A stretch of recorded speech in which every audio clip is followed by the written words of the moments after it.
Buenos días, mis hermanos. ¿Cómo han estado? ¿Bien? Me da gusto saludarlos y pues más gusto todavía compartir la palabra de Dios con ustedes. Así que si trae su Biblia, le invito a abrirla, por favor, para entrar a la palabra de Dios en el libro de Apocalipsis.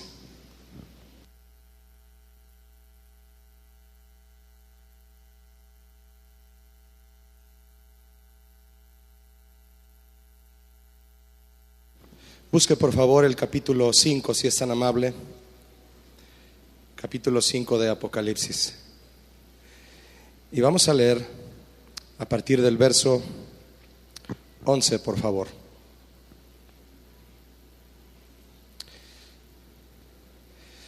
Dice así la palabra de Dios, Apocalipsis 5, 11. Y miré y oí la voz de muchos ángeles alrededor del trono, y de los seres vivientes y de los ancianos, y su número era millones de millones, que decían a gran voz: el cordero que fue inmolado es digno de tomar el poder, las riquezas, la sabiduría, la fortaleza, la honra, la gloria y la alabanza. Esta mañana, continuando con la serie de los ángeles en la Biblia, permítame compartirle un tema que le he titulado la adoración a Dios por los ángeles, o la adoración a Dios dada por los ángeles. Hemos aprendido mucho de los ángeles, ¿no es cierto?, en la Biblia, y sabemos que estos seres no deben ser adorados. El Señor no creó a los ángeles para que fuesen adorados, además de que ellos no aceptan adoración de nadie. Lo hemos aprendido. Usted sabe que cuando el apóstol Juan se postró para adorar al ángel que le anunciaba la revelación, el ángel le dijo: no lo hagas. Eso dice Apocalipsis 19, 9 al 10. Se postra el apóstol Juan y el ángel le dice: no lo hagas, yo soy consiervo tuyo y de tus hermanos que retienen el testimonio de Jesús. Y le dijo: adora a Dios, porque el testimonio de Jesús es el espíritu de la profecía. El ángel no aceptó el homenaje y la adoración porque sabía que solo el Señor es digno de gloria y adoración. Amén, iglesia. Solo el Señor. Y el ángel no recibió la adoración del apóstol Juan. La Biblia nos enseña que los ángeles son espíritus ministradores, dice Hebreos 1:14, espíritus ministradores, creados por Dios y bajo su autoridad, dice Colosenses 1:16. Y entre los propósitos por los cuales el Señor ha creado a estos seres celestiales es servir a los creyentes, proteger a los débiles, esto está en Mateo 18, proclamar el mensaje de Dios, Apocalipsis 14. Ellos fueron creados también para ejecutar el juicio de Dios, Hechos 12 lo menciona, y Apocalipsis 20 también. Pero además fueron creados para rendir adoración a Dios. Está en la Biblia también. Y como lo leímos en el verso inicial que usted vio conmigo en Apocalipsis 5:11, es importante e imprescindible lo que podemos aprender, mis hermanos, de la adoración que los ángeles dan al Señor. Los pasajes donde aparecen ángeles adorando al Señor nos enseñan que su adoración es un patrón a seguir, que nos lleva a nosotros, la iglesia, a ofrecer al Señor una adoración apegada al patrón bíblico. ¿A usted le gustaría que su adoración sea recibida siempre por Dios? ¿Sí? A mí también, porque hay quienes pretenden adorar a Dios y pretenden que su adoración llegue a su trono, pero la Biblia nos dice cómo hacerlo para que esto sea posible. El patrón bíblico que surge a partir de cómo ellos adoran al Señor nos enseña a nosotros, la iglesia de hoy, también cómo es que debemos adorarle. La palabra ángel significa mensajero, usted lo sabe. Y un mensajero también es un guía. La adoración de los ángeles al Señor es un mensaje del Señor a la iglesia para guiarla, para guiarnos y para impulsarnos a adorar al Señor realmente como Él lo desea. Los ángeles son seres que Él creó para adorarle también, y ellos le adoran conforme a su precepto, conforme a su principio.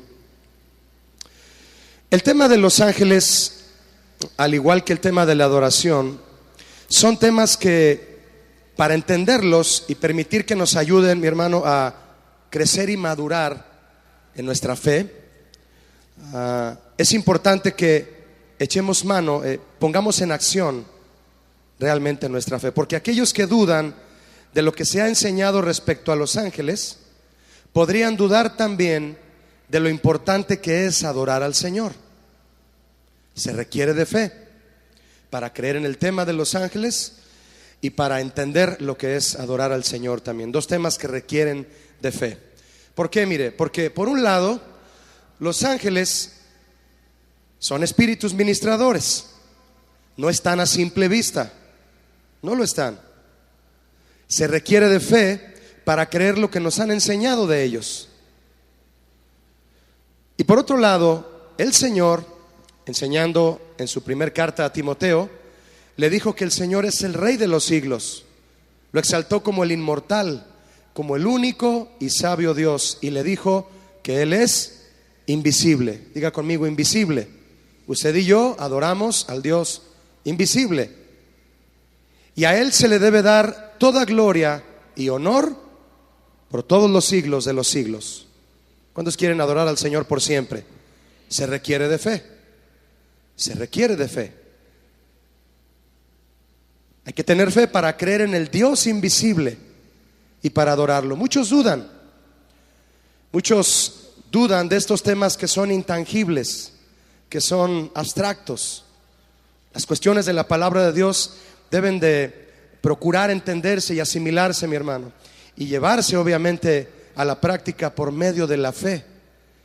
Si usted tiene fe en que los mandamientos de Dios lo van a llevar a una vida agradable a Él, en su voluntad, y a disfrutar un día plenamente de su salvación en el cielo, es porque usted echa mano de su fe, porque usted cree en eso.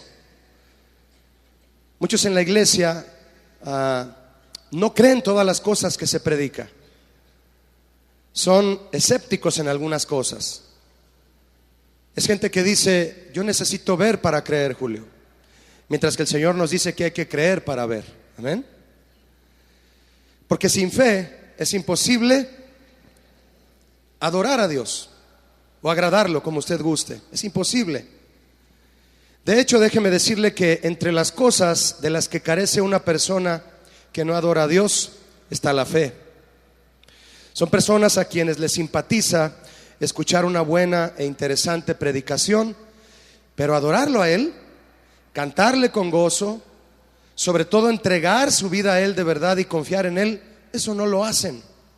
No lo hacen. Tienen interés por una buena exposición de la Biblia, pero sin rendir adoración a Dios, sin rendir su vida a Él, mucho menos cantarle, lo cual demuestra que carecen de fe. La Biblia dice que es necesario que el que se acerca a Dios crea que existe. Yo sé que usted está aquí no solo porque usted sabe que Dios existe. Usted sabe que el Señor recibe y escucha y recibe nuestra adoración y nuestra alabanza, y Él está en medio, como dice el Salmo 22, de las alabanzas de su pueblo. ¿Cuántos creen esto? Usted tiene fe. Son temas en el ámbito de la fe. Para acercarse a Dios tenemos que creer que Él existe, dice otra versión de Hebreos en cuanto a la fe. La verdadera fe, mis hermanos, no acomoda los diferentes temas de Dios a la conveniencia del creyente. Quien dice que tiene fe de verdad, lo demuestra creyendo en Dios y en todo lo que dice la Biblia por su obediencia. Porque si no hay obediencia, la fe estaría muerta. Se requiere fe para creer que hay millones de ángeles adorando al Señor. ¿Alguien aquí que crea esto? Lo acabamos de leer en Apocalipsis y yo lo creo, usted lo cree. Si no lo crees, te invito a creerlo. El Señor ha creado millones de ángeles que lo adoran a Él y lo exaltan de manera gloriosa. Y se requiere fe para que nosotros lo adoremos también sin medida, al igual que todos esos seres celestiales lo adoran. Le quiero hablar entonces de la adoración que ofrecen los ángeles al Señor.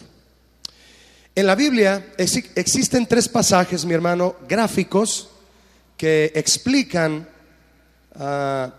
y muestran a seres angelicales adorando a Dios. Usted va a encontrar el primero en Isaías, el otro está en Lucas y el otro está en Apocalipsis. Solo 3 pasajes que demuestran a los ángeles de Dios, estos seres celestiales, adorando al Señor. Hay otros pasajes que hablan de adoración de ángeles, pero son pasajes de tipo poético, como el Salmo 148, en el que David dice: adoren al Señor todos sus ángeles y ministros suyos. Pero pasajes que enseñan de manera gráfica que el personaje que lo escribió vio a ángeles adorando al Señor, hay 3 nada más. En Apocalipsis, de hecho, está el que usted leyó al principio conmigo. En estos pasajes aprenderemos de la adoración que los ángeles dan al Señor, y ellos dan al Señor adoración en cada pasaje en un ámbito diferente en cuanto a virtud se trata del Señor. Y usted lo va a ver conmigo esta mañana. En primer lugar, los ángeles adoran al Señor en el ámbito de su santidad, cosa que es prioridad para la iglesia, aprender a adorar a Dios en el ámbito de su santidad. ¿Quiere ir conmigo, si es tan amable, a Isaías capítulo 6? Yo quiero narrarle, si me permite, brevemente el pasaje en el que Isaías experimenta una visión gloriosa, y juntos llegamos al versículo que nos atañe, en donde aparecen estos seres celestiales adorando al Señor en este ámbito de la santidad. Isaías, además de ver al Señor sentado sobre un trono alto y sublime, vio seres angelicales volando, seres de 6 alas, con 2 cubrían sus pies, con 2 cubrían su rostro y con 2 volaban. Eran serafines que daban voces uno a otro diciendo, ¿me ayuda en voz alta? ¿Qué decían? Santo, santo, santo, Jehová de los ejércitos, toda la tierra está llena de su gloria. ¿Es esta una expresión de adoración? ¿Verdad que sí?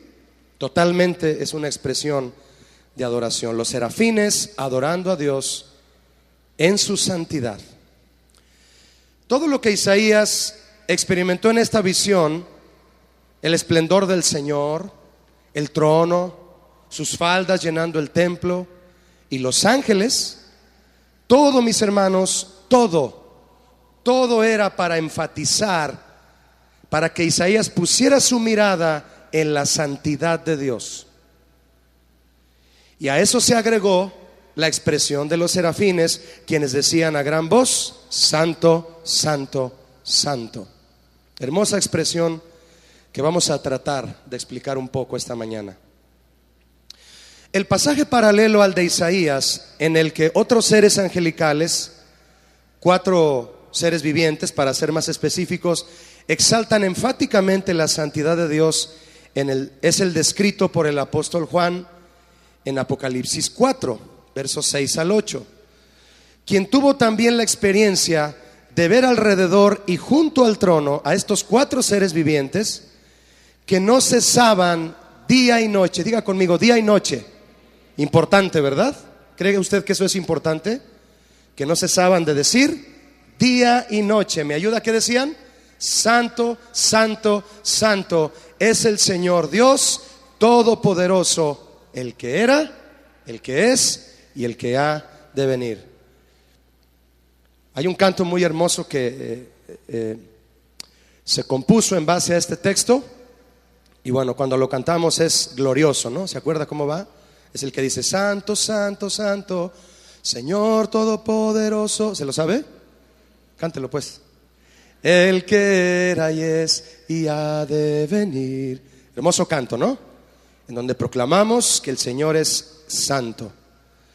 Al igual que Isaías, Juan también percibió el énfasis sobre la santidad del Señor. La visión de Juan y la visión de Isaías eran, mi hermano, para que ellos descubrieran a qué grado está la santidad de Dios, porque el hombre no lo ha descubierto en verdad. Solo cuando estemos frente a Él, mi hermano. ¿Cuántos quieren estar frente a Él? Cuando usted y yo estemos frente a Él, los que tienen pensado ir al cielo, cuando usted y yo estemos frente a Él, vamos a decir: Señor, yo no me imaginaba esto. Cuando Juan trata de describir lo que vio en el Apocalipsis, hace mención de muchas piedras preciosas, cornalina, jaspe, ónice, porque no encuentra la manera de decir qué tan hermoso era lo que vio. El énfasis sobre la santidad del Señor es lo que Isaías y Juan vieron. Y el énfasis sobre la santidad del Señor en la adoración ofrecida por todos aquellos seres celestiales. ¿Qué adoraban del Señor estos seres que Juan e Isaías vieron? La santidad de Dios. Este triple énfasis, santo, santo, santo, sobre el Señor, básicamente significa que Él está trascendentalmente separado. Por favor, intente imaginarse eso, mi hermano, en nuestra mente finita, ¿verdad? Él está trascendentalmente separado. La santidad de Dios es tal que Él está por encima y lejos de todo lo terrenal, totalmente distinto y extraño al ser humano. Como decimos los jóvenes, Él es otro rollo, es otra cosa, Él es santo.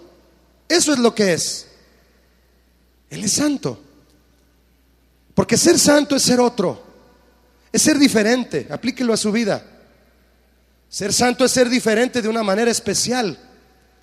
El profeta Samuel, entre otros muchos hombres en la Biblia que entendieron, mi hermano, permítame atreverme a decir que entendieron un poco la santidad de Dios, y yo no la entiendo tal vez todavía ni a la mitad de lo que Samuel la entendía. Él escribió: Samuel, no hay santo como Jehová. ¿Por qué cree usted que lo dijo? Es otra cosa el Señor. ¿Quién es Él?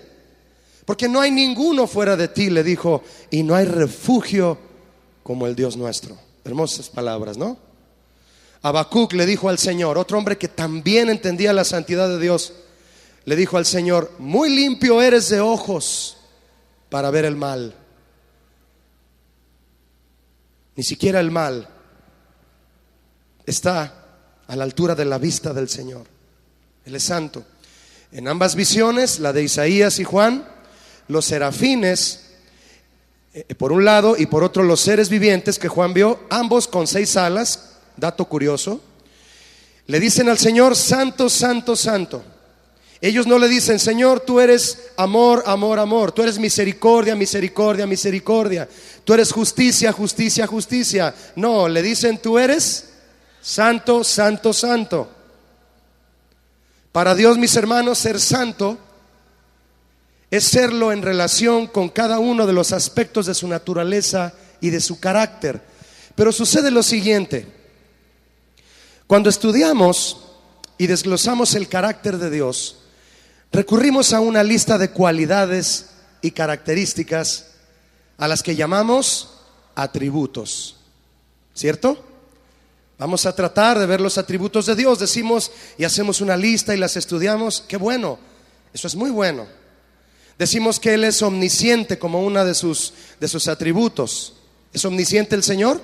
Sí, todo lo sabe de ti, todo lo sabe de mí, nada le podemos ocultar. Él es omnipotente, todo lo puede, nada hay imposible para Él. Él es amor, el verdadero amor es Él lo tiene, es Jesús su Hijo. Otro atributo: Él es misericordioso, Él es justo, Él es perdonador, etcétera. Y agregamos la santidad a esta lista de atributos como uno más. Decimos: la santidad es un atributo de Dios. Yo no sé qué opine usted, mi hermano, pero cuando la palabra santo es aplicada a Dios, no significa un solo atributo, sino que Dios es llamado santo en un sentido general. Lo que estoy tratando de explicar, una milésima o centésima, yo no sé, mi hermano, de todo el acervo de conocimiento que hay respecto a la santidad de Dios, es que usted y yo realmente consideremos el tema de su santidad en el lugar que debe de tener. Entonces, no lo podemos considerar como un solo atributo, sino que Dios es llamado santo en un sentido general. La palabra santo es sinónimo de su deidad. Él es Dios, Él es santo. Lo que nos lleva a entender que su amor es santo, su misericordia es santa, su justicia es santa, su poder es, todo en Él es. ¿Será entonces la santidad de Dios otro de sus atributos? Es su esencia. Yo no me atrevería a decir que es otro de sus atributos. Es su esencia, mi hermano, de eso Él es.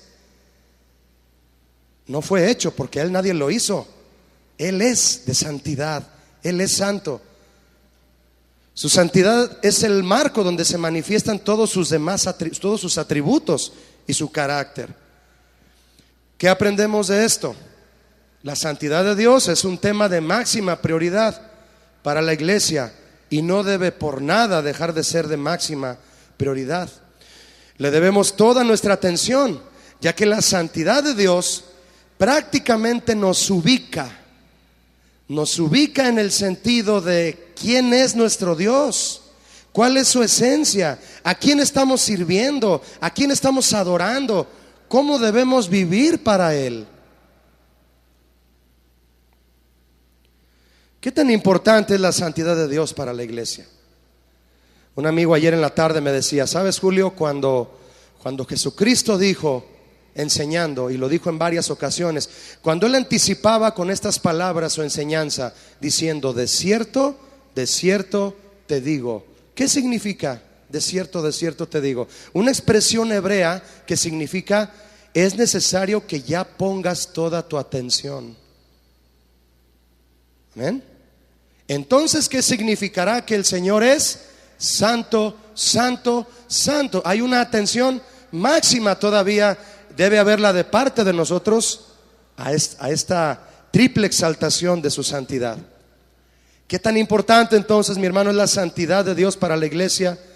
Que estos serafines proclamaban delante del Señor en la visión de Isaías, cubriendo sus rostros y cubriendo sus pies, y volando exaltaban al Señor diciendo, el Señor es, y se lo decían uno al otro como animándose a darse cuenta, a no bajar la guardia y de valorizar la santidad de Dios. El Señor es santo, santo, santo, Jehová de los ejércitos.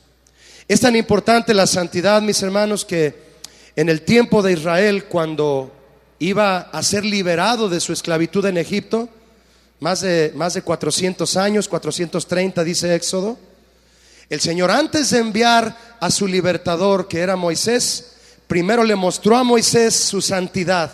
Se presentó delante de él ante una zarza ardiendo, y cuando Moisés se acercó, porque el Señor lo llamó, le dijo, Moisés, Moisés.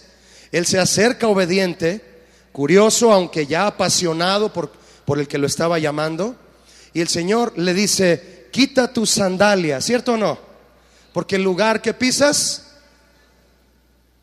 no es como la banqueta que tú pisas afuera en la calle, no es como los lugares que has visitado, no es como esas zonas en el mundo llenas de pecado que tú has pisoteado, que has caminado por ahí. Este lugar es santo porque yo estoy aquí.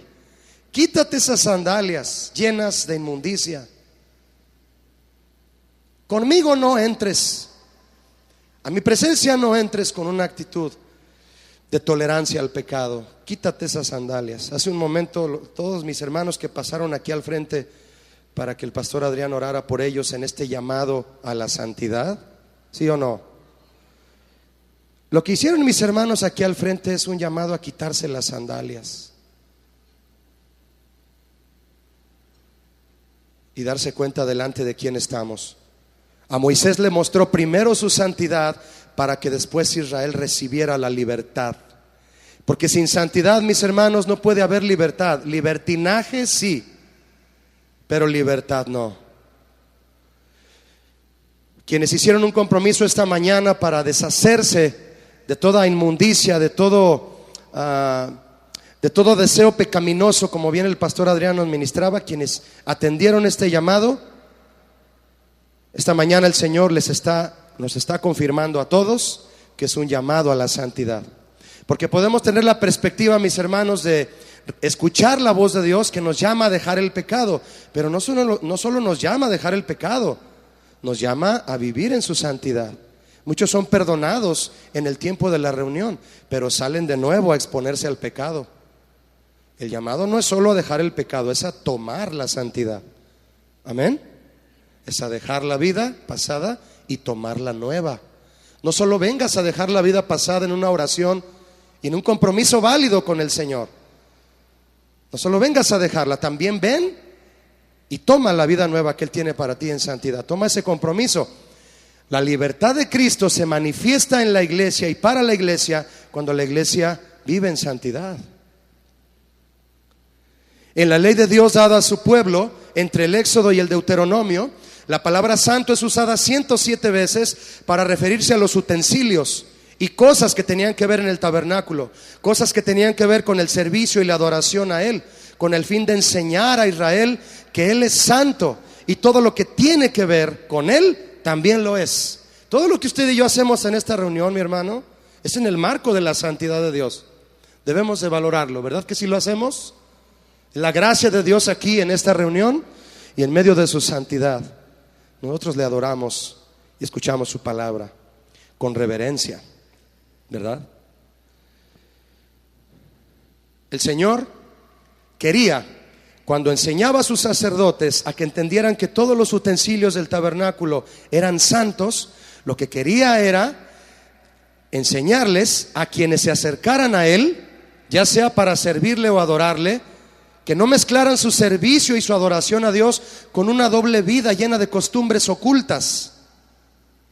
Eso era profanar, eso era introducir ídolos en el santuario, como meter ídolos en el santuario. ¿Puede usted imaginarse eso? La palabra santo significa ser moralmente perfecto, puro y apartado del pecado. Cuando se dice que algo o alguien es santo o consagrado, es porque está destinado a ser usado de forma pura. De forma pura. La pureza no debe, mis hermanos, excluirse de la idea de lo santo. Está contenida en ello. Santidad y pureza van de la mano. Muchos han sido engañados afirmando lo contrario, que la pureza no tiene que ir ligada a la santidad, que el hecho de ser santo significa haber sido elegido para ser salvo sin importar si se vive o no en pureza. Eso es un engaño y vil, por cierto. Hay iglesias con mucha gente asistiendo bajo ese pensamiento y doctrina engañosa. ¿Cuál? Ese pensamiento engañoso, afirmando que ser santo es solamente haber sido elegido para ser salvo sin importar si se vive en pureza o no. Un hombre llamado Mark Twain dijo: es más fácil engañar a la gente que convencerlos de que han sido engañados. La santidad y la pureza van de la mano. Alguien que diga amén esta tarde ya. Van de la mano. El salmista David en el Salmo 24 escribió del verso 3 al 5 a manera de pregunta, cantando, le decía al Señor: Señor, ¿quién subirá al monte de Jehová? ¿Quién estará en su lugar santo? Porque todo en Él es santo.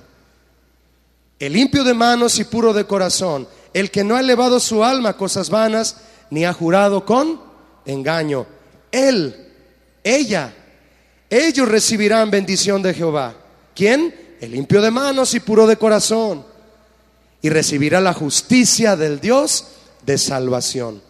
Con este versículo, mi hermano, al leer justicia del Dios de salvación, palabras en las que yo veo a Jesucristo aquí plasmado, porque Jesús es nuestra justicia de Dios para nuestra salvación. Esto me enseña a mí que la santidad de Dios no solo va ligada a la pureza, sino también a la salvación, porque sin santidad nadie será salvo. ¿Verdad que eso significa? Sin santidad nadie será salvo. Entonces la santidad va ligada a la pureza, pero también a la salvación. Por esta razón, mis hermanos, todo cristiano debiera preocuparse y dar prioridad de forma especial a la santidad de Dios. Los seres que Isaías vio exaltando la santidad de Dios eran serafines. El serafín era un tipo de ángel cuyo nombre se deriva de la palabra arder, indicando su pureza como ministro de Dios. Fíjese usted, los serafines proclaman la santidad de Dios mientras todo su ser arde. Qué bonita enseñanza hay aquí. Hoy en día las frustraciones diarias, las presiones sociales, los defectos propios procuran enfriarnos, mi hermano, procuran hacernos, procuran congelarnos y reducir nuestra visión de Dios y su santidad. En el tiempo en el que Isaías experimentó esta visión de Dios, cuando murió el rey Urías, entonces el Señor le permitió tener esta visión de su santidad en un tiempo en el que Israel estaba pasando por una etapa de muchísima inmoralidad, muchísima depravación. Hombres judíos yendo a visitar pueblos para tomar mujeres de otros pueblos paganos, y de ahí todo lo demás. El Señor llevó entonces a Isaías a volver a tener una experiencia de su santidad, para que él pudiera decir estas palabras de compromiso e ir a dar el mensaje de santidad al pueblo de Israel y que se arrepintieran. Después de que él fue limpiado por un carbón encendido en sus labios, se paró frente al Señor y dijo: heme aquí ¿para qué? Heme aquí para valorar tu santidad, heme aquí para proclamarla, heme aquí para decirle a tu pueblo que está mal, que está caminando en depravación y que necesita volver a tu santidad. Diga conmigo, mi hermano, heme aquí. Usted dijo heme aquí, ¿sabe para qué? Para lo mismo que Isaías. Heme aquí para tu santidad. ¿Cuántos quieren estar disponibles para la santidad de Dios? Bienaventurado el varón que cuando llega la prueba y resiste, va a recibir la corona. El varón que soporta la tentación, porque cuando pase la prueba recibirá la corona de vida que el Señor tiene para los que le aman. Estamos rodeados, sí o no, varones, de sensualidad, de inmoralidad, de todos estos pecados que vienen a procurar enfriar nuestra visión de la santidad de Dios. Y no debemos permitirlo, tampoco las mujeres. Al igual que el calor brota del fuego, así la santidad brota del fuego del Espíritu Santo, mis hermanos. Hoy podemos pedirle al Señor, hoy tú puedes pedirle al Señor que te encienda y derrita el hielo producido por el pecado en tu alma congelada. Pablo escribió a los Efesios que el Señor nos llamó para ser santos y sin mancha delante de Él. Dice Efesios 1, 4 al 6. Y cierra con un versículo hermoso. Además de exhortar que fuimos llamados santos para ser santos y sin mancha, dice que fuimos llamados para eso, para alabanza de la gloria de su gracia. Si tú quieres dar alabanza realmente al Señor como estos ángeles lo hacían, tú debes de vivir santo y sin mancha. Santo y sin mancha significa física y moralmente puro. Qué gran reto, mis hermanos, ¿no lo cree usted? Qué gran reto vivir en esta tierra santos y sin mancha. Vivir moralmente puros para alabanza de la gloria de su gracia. Los serafines arden y proclaman la santidad de Dios. Tú y yo debemos arder en la santidad de Dios para vivir en ella. ¿Nota usted, mi hermano, cómo la santidad también va ligada a la adoración? La santidad y la adoración también son inseparables. Si a usted le emociona cantar cánticos que exaltan la santidad de Dios, ¿le emociona?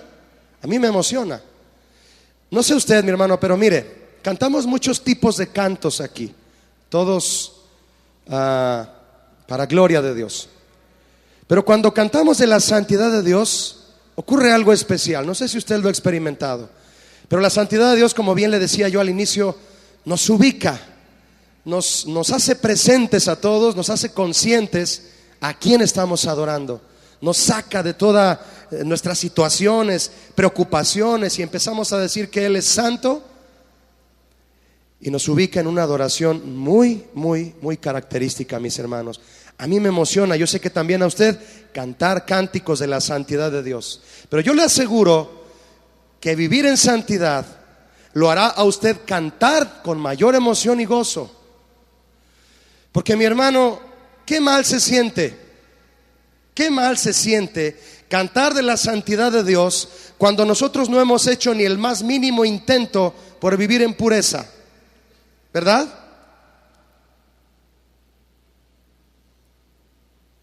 Qué mal se siente cantar de la santidad de Dios cuando no hemos hecho ni el más mínimo intento por vivir en pureza. El Salmo 96, verso 9 dice: adorad a Jehová en la hermosura, ¿de qué? ¿Me ayuda? De la santidad. Es el marco donde debemos ofrecerle adoración a Él.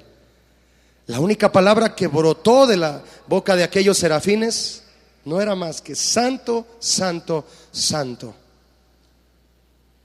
¿Puedo decirlo conmigo en voz alta? ¿Le gustaría? Diga conmigo: santo, santo, santo es el Señor, Dios Todopoderoso. Los ángeles adoran al Señor en otro ámbito, mis hermanos. Ellos adoran al Señor en el ámbito de su señorío y soberanía. Para esto quiero invitarle a que lea nuevamente conmigo Apocalipsis 5, por favor. Apocalipsis 5. Nuevamente, verso 11 y 12, lo voy a leer otra vez. Y miré y oí la voz de muchos ángeles alrededor del trono, y de los seres vivientes y de los ancianos, y su número era millones de millones, que decían a gran voz: el cordero que fue inmolado es digno de tomar, cuente cuántas son, el poder, las riquezas, la sabiduría, la fortaleza, la honra, la gloria. 7 cosas. Qué curioso, ¿verdad? Que sean 7 cosas que el Señor es digno de tomar.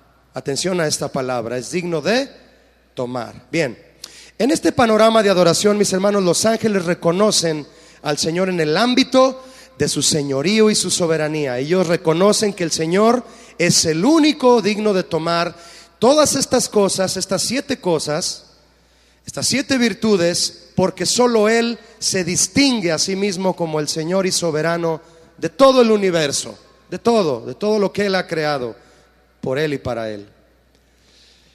La palabra Señor viene de una palabra griega, kurios, que significa que Él es supremo en autoridad, que significa que Él es amo y dueño. ¿Qué diferencia, mis hermanos, tan grande, tan abismal hay cuando le decimos al Señor Señor, simplemente en base a ese vocablo que ya conocemos, Señor? ¿Qué diferencia tan grande hay cuando le decimos: tú eres mi amo y mi dueño? Eso cambia las cosas, ¿no lo cree? ¿Usted cree que las cambia o no? Sí las cambia, ¿verdad? Señor, tú eres mi amo y dueño. Eso es nos lleva a otra situación. La palabra soberano etimológicamente proviene de la voz latina super omnia, que significa sobre todo. Poder supremo significa.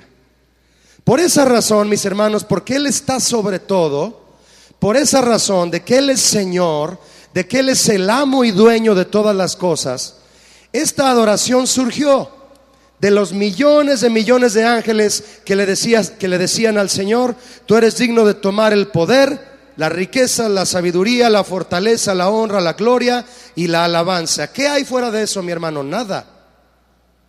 No hay nada, todo está ahí en esas 7 cosas. Todo está ahí. Todo está resumido en estas 7 cosas, estas 7 virtudes que estos ángeles, al exaltar al Señor, le dicen: tú eres digno de tomar todo esto, Señor, porque tú eres el soberano, porque tú eres el amo y dueño de nuestras vidas. ¿De cuántos aquí el Señor es su amo y su dueño? ¿Ven? Qué bueno, mi hermano. El poder, Él es digno de tomar el poder, que se refiere en el griego a poder milagroso. El Señor es el único que puede hacer milagros. Para Él no hay algo imposible. Él es digno de tomar las riquezas, es decir, las posesiones, la abundancia y el legado, todo lo que tiene que ver con posesiones. Él es digno de tomar la sabiduría, Sofía, la sabiduría más elevada, no la que Salomón tenía, aunque fue el hombre más sabio en toda la tierra, sino la sabiduría más elevada. Solo el Señor es digno de tomarla, es decir, solo Él es verdaderamente y grandiosamente sabio.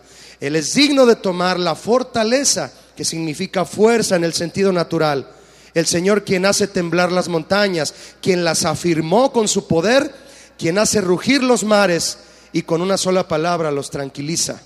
Él es digno de tomar la honra, que significa valor y honor. ¿Quién tiene más valor y honor que Jesucristo, mi hermano? ¿Verdad que nadie? Solo Él es digno. Él es digno de tomar la gloria, que significa brillo, que significa fama y esplendor. Solo Jesús es digno de ser famoso. ¿Cuántos creen eso? Solo Él. Y la alabanza, que significa eulogia, de donde viene la palabra elogiar, reconocimiento. El Señor, mis hermanos, es digno de tomar todos estos elementos, pero hay algo que yo me puse a meditar, mi hermano, y quiero invitarte a meditarlo a ti también. Él es el dueño de todas las cosas. Él ya es el creador y dueño de todo el universo. Entonces, ¿por qué en la adoración estos millones de ángeles le dicen al Señor: eres digno de tomar? ¿Por qué tomar si Él es el dueño de todo? Yo pensaba en lo siguiente, mire, Él es digno de tomar todos estos elementos y virtudes de tu vida y de la mía. De tu vida y de la mía. Cuando lo adoramos diciéndole: Señor, tú eres digno de tomar todas estas cosas, yo le pregunto a usted, ¿realmente usted está permitiendo que Él tome todo esto de su vida? El Señor Jesús dijo: ¿por qué me llamáis Señor, Señor, y no hacéis lo que yo digo? ¿Por qué me dices tú eres mi amo y mi dueño y no haces lo que yo te digo? Malaquías decía: el hijo honra al padre y el siervo honra a su señor. Si entonces yo soy padre, ¿dónde está mi honra? Si Él es digno de tomar toda la honra, se la tenemos que ofrecer, mi hermano, se la tenemos que dar. Si Él es digno de tomar la alabanza, se la tenemos que dar. Él no te va a obligar a darle la honra y la alabanza, ni tus riquezas, ni la sabiduría, ni el poder, ni la fuerza, ni la gloria. Le tienes que decir: Señor, toma todo esto de mi vida, tómalo. Si yo le adoro a Él diciendo: Señor, solo tú eres digno de tomar todas estas cosas, significa que en mi caminar cristiano yo quiero que Él tome el poder, es decir, que Él sea el poderoso y no yo, porque solo Él puede salvarme. ¿Cuántos pueden salvarse a sí mismos aquí? Nadie. ¿Cuántos pueden sanarse a sí mismos? ¿Cuántos pueden restaurar su vida? ¿Cuántos pueden ir al cielo por sí solos? Solo Él lo puede hacer. ¿Quién es el que tiene que tomar el poder, mi hermano? Él. Nosotros se lo tenemos que otorgar a Él. Si yo le digo: Señor, tú eres digno de tomar las riquezas, es porque yo quiero que Él sea el rico, no yo. Yo no quiero ser rico, yo quiero que Él sea el rico. Lo que yo quiero es vivir confiado y sin afanes materiales, esperando en su provisión. Eso es lo que yo quiero. ¿Sí o no, mis hermanos? Si yo le adoro diciéndole: Señor, tú eres digno de tomar la sabiduría, es porque no quiero ser el sabio en mi vida, no quiero ser el sabiondo, quiero que Él sea el sabio en mi vida. Y yo, un imitador de su sabiduría, pendiente de su consejo y de la mente de Cristo en mi diario proceder. Si yo le digo: Señor, tú eres digno de tomar la fuerza, es porque yo quiero que Él sea el fuerte. Yo estoy lleno de debilidades, ¿usted no? Yo quiero que Él sea el fuerte en mi vida, consciente de mis debilidades, que Él me fortalezca en el poder de su fuerza para vencer las tentaciones. Si yo le digo que Él es digno de tomar la honra y la gloria, entonces es porque yo le voy a dar a Él honra y gloria. Y yo no. Todo el crédito es de Él, ¿verdad que sí? Yo fui creado para proclamar su gloria y engrandecerlo a Él. Dios me llamó a mí para hacerlo famoso. Y la manera en que yo lo hago, y lo haré toda mi vida, es cantándole, elogiándolo y reconociéndolo siempre en mi alabanza y adoración, que será solo para Él. Amén, mis hermanos. Porque Él es Señor y soberano de mi vida. ¿De la tuya también? Entonces dale todo. Pon en tus manos todo lo que eres y lo que tienes y dile: Señor, tú eres el único digno de tomarlo, No te quedes con tu alabanza, no te quedes con tus riquezas. Estoy hablando simbólica y espiritualmente. No te quedes creyendo que ya eres sabio, no te quedes creyendo que tú tienes poder, que tú lo puedes lograr todo lo que te propones. Dáselo todo a Él. Él es el único digno de tomarlo todo, porque Él es nuestro amo y dueño. ¿Cuántos dicen amén a esto?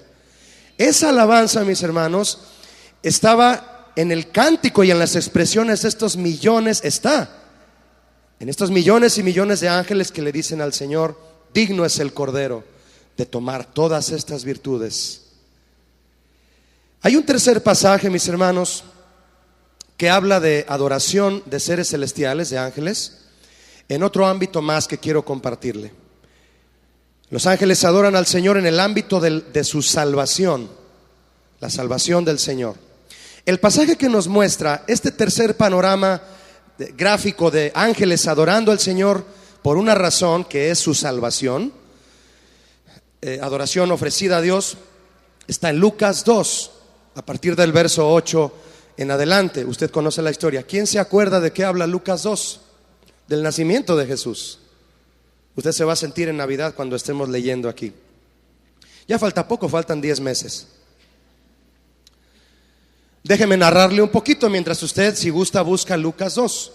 Estando aquellos pastores velando y guardando las vigilias de la noche de sus ovejas, se les presentó un ángel del Señor, y la gloria del Señor, dice el pasaje, resplandeciente los rodeó.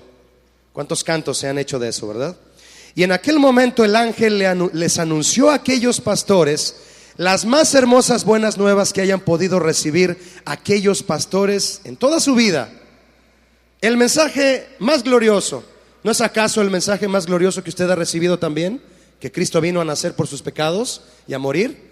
¿Cuántos dan gracias por eso? Y entonces el verso 11 de Lucas 2 expresa lo siguiente. En la noticia, el ángel le dice a los pastores que os ha nacido hoy en la ciudad de David un ¿qué? Salvador, que es Cristo el Señor. Y de inmediato a esta gran noticia del ángel, dice el verso 13, que repentinamente apareció con el ángel una multitud de las huestes celestiales, que eran ángeles, que alababan a Dios. ¿Ya vio ahí que alababan a Dios? Y decían, me ayuda en voz alta, ¿qué decían? Gloria a Dios en las alturas y en la tierra paz, buena voluntad para con los hombres. ¿Qué motivó, mis hermanos, qué motivó a todas estas huestes de ángeles a alabar a Dios de manera tan gloriosa? ¿Qué los motivó? ¿Sabe qué los motivó? El motivo fue que la salvación del Señor había llegado a la humanidad por medio de Jesús. Ellos estaban alegres de saber que los hombres recibirían una oportunidad de salvación única, porque Jesús es único. Una de las más bellas inspiraciones musicales del rey David, de donde se han hecho muchas canciones, fue el Salmo número 3, en el que yo estoy seguro él le cantó a Dios gozoso, expresando lo siguiente. Él dijo: la salvación es de Jehová, nadie me salva, solo Él. Sobre tu pueblo sea tu bendición. Es Salmos 3, versículo 8. ¿Qué estaba haciendo David, mis hermanos? Proclamando con este canto que su rescate de Él, su seguridad y su porvenir, su salvación, estaba totalmente en manos del Señor. Venían los ejércitos enemigos y él sabía que Dios era el único que lo podía salvar. ¿Cuántos se gozan en la salvación de Dios? Nosotros no nos podemos salvar a nosotros mismos, mi hermano. No podemos. Los ángeles se alegraron entonces por la salvación del Señor. Se alegraron por Jesús y cantaron ese día alabanzas al Señor. Gloria a Dios en las alturas. La historia del nacimiento de Jesús ha resonado por años, mi hermano, con música que ha servido de inspiración a muchos compositores durante más de 2000 años. Este cántico entonado por los ángeles aún es el favorito de muchos, llamado Gloria, en el ámbito de la música, siendo esta la primera palabra en la traducción latina de este verso. ha sido la base de muchas obras corales modernas, villancicos tradicionales y de Navidad y melodías litúrgicas antiguas. Quienes sabemos a qué vino Jesús a la tierra cuando celebramos el tiempo de Navidad, lo que estamos celebrando, usted me dirá sí o no, lo que estamos celebrando es la salvación del Señor, ¿sí o no? Eso es lo que celebramos. Lo que celebramos en Navidad es la salvación del Señor, que Cristo vino. Por eso nos alegramos. Me hice una pregunta pensando en esto. ¿Por qué se alegran tanto los ángeles y alaban al Señor por la salvación? Y cantaron ante los pastores por la alegría de ver a Jesús nacido. ¿Por qué si ellos no necesitan salvación? ¿Por qué? Escuche lo que Jesús dijo. Jesús dijo en Lucas 15:10, dijo lo siguiente, si gusta yo se lo leo. Él dijo: así os digo, que hay gozo delante de los ángeles de Dios por un pecador que se arrepiente. ¿Lo escuchó? ¿Quién se goza, mi hermano, cuando un pecador se arrepiente? Los ángeles de Dios. Ellos se gozan en la salvación de Dios para con los hombres. Si hay una persona en una iglesia como esta, que al final de una reunión se invita a través de un llamado a la salvación, a que se ponga de pie esta persona, y de corazón se le invita a hacer una oración de arrepentimiento. Si hay un arrepentimiento genuino en esta persona, si tocado por el Espíritu Santo se atreve y toma el valor y la decisión de decirle: Señor Jesús, esta tarde te doy mi vida, esta tarde te ruego que me limpies de mis pecados, esta tarde te proclamo como el Señor de mi vida. En ese momento que se está diciendo eso, mi hermano, hay ángeles gozándose en el cielo. ¿Hay alguien aquí que crea esto? Los ángeles de Dios alaban al Señor por su salvación. Se gozan cuando un pecador se arrepiente. La alabanza de los ángeles no es una alabanza de redención. Entonces, ellos no son seres redimidos. No, nadie murió por ellos. Jesús no murió por ellos. Pero Jesús nos enseña que ellos se gozan por la obra de redención que el Señor nos ha traído a los humanos, y se unen a nosotros como se unieron aquella noche a los pastores en alabanza a Jesús. Se unen a nosotros y a nuestro gozo de ser salvos en alabanza. En su mensaje de buenas nuevas, de este pasaje que usted está leyendo conmigo en Lucas 2, el ángel le expresa algo muy especial a los pastores que les está dando las buenas nuevas. El ángel les dice en Lucas 2:10: he aquí os doy nuevas de gran gozo, que será para todo el pueblo, etcétera. Yo me preguntaba cuando vi aquí gran gozo, si salió de la boca del ángel estas palabras.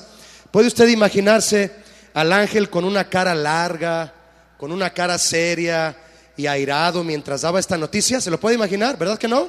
No, lo que yo me puedo imaginar es la alegría que debió haber sentido ese ángel cuando el Señor le dijo: tú vas a ir a decirles que mi hijo ha nacido para traerles salvación. Tú vas a ir a decirles que mi hijo ha nacido para traerles salvación. Es importante, mis hermanos, proclamar la salvación de Dios no solo en alabanza y adoración. Si los ángeles se gozan en la salvación de Dios, imagine nosotros, imagínelo, mi hermano. Hay un pasaje que usted leyó conmigo al inicio y que voy a retomar en este momento para afirmar una vez más la exaltación de los ángeles sobre la salvación del Señor. El pasaje fue Apocalipsis 19:10, en donde el ángel le dijo a Juan: no me adores a mí, adora a Dios. Y cuando le dijo eso, adora a Dios, el ángel le dio a Juan una razón contundente y específica para hacerlo. Le dijo: no me adores a mí, adora a Dios, porque el testimonio de Jesús es el espíritu de la profecía. Esto es algo muy importante, mis hermanos. ¿Qué significa que el testimonio de Jesús es el espíritu de la profecía? ¿Qué significa? Significa que Jesucristo y su plan de redención es el mensaje principal de la revelación de Dios, tal como fue anunciado por los profetas. Eso significa.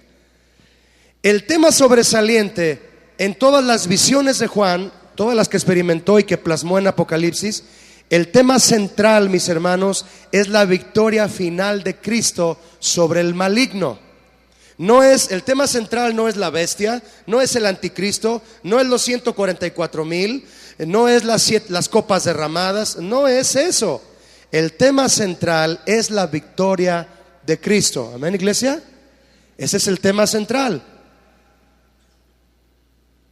Tantas cosas sorprendentes y hermosas vio Juan que se abrumó.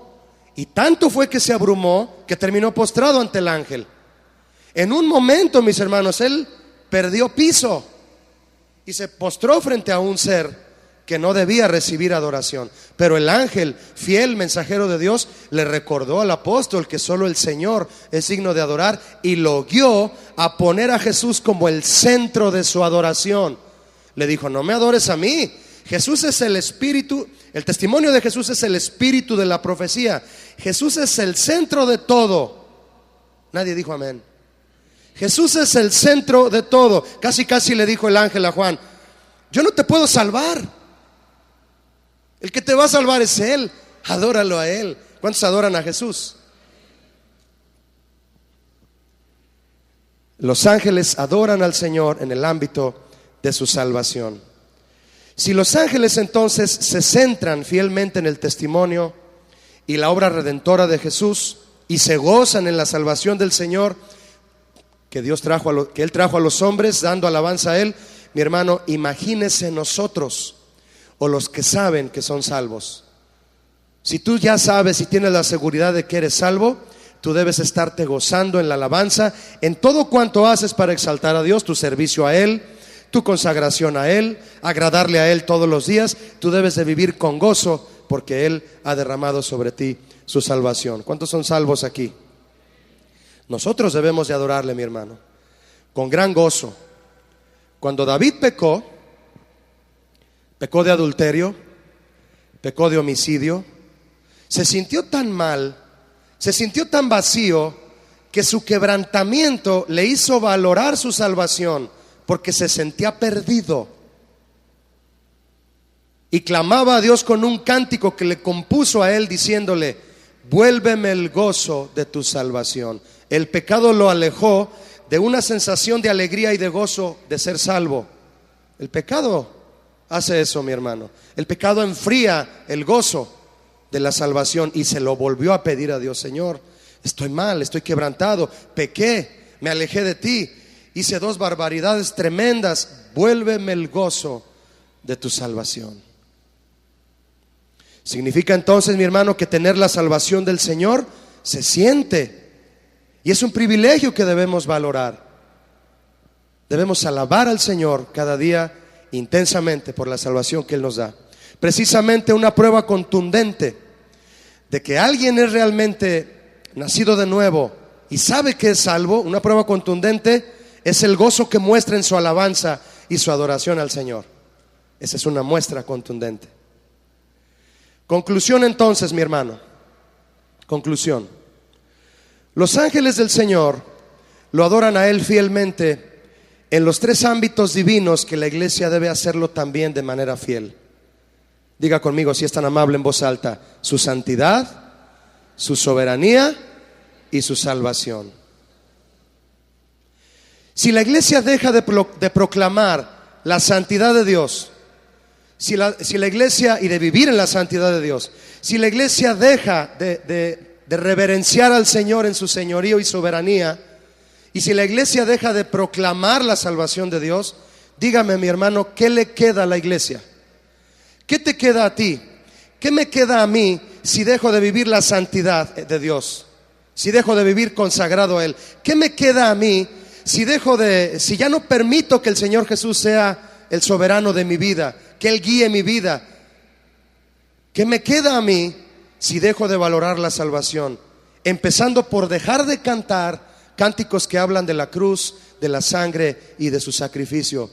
Cantos que en muchas iglesias los han dejado de cantar. ¿Qué le queda a la iglesia si la iglesia deja de proclamar la salvación de Dios? El día que tú y yo dejemos de proclamar el sacrificio de Cristo, mi hermano, lo que estamos proclamando es que no somos salvos. Lo que le quedaría a la iglesia, si es que le queda algo, es ser un club social, ¿verdad que sí?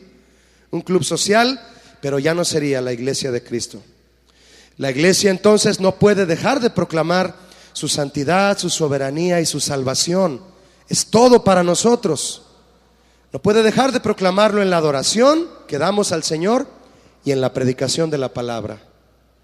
Déjeme decirle algo para terminar, mi hermano. La palabra de Dios sustenta la adoración que ofrece la iglesia. Yo no voy a entonar ningún canto desde aquí ni desde ningún lugar donde yo pueda cantar. Estoy seguro que el pastor Chuy García tampoco. No vamos a cantar ninguna canción que no esté hecha, compuesta en base a la palabra de Dios. ¿Verdad que no lo vamos a hacer aquí? No, porque la palabra de Dios debe sustentar la adoración de la iglesia. Y la adoración de la iglesia debe exaltar la palabra de Dios. Por eso nuestras reuniones se complementan en estas dos partes. Usted llegó puntual a las 11, algunos llegaron puntuales a las 12. Usted llega puntual a las 11 y usted adora al Señor junto con nosotros.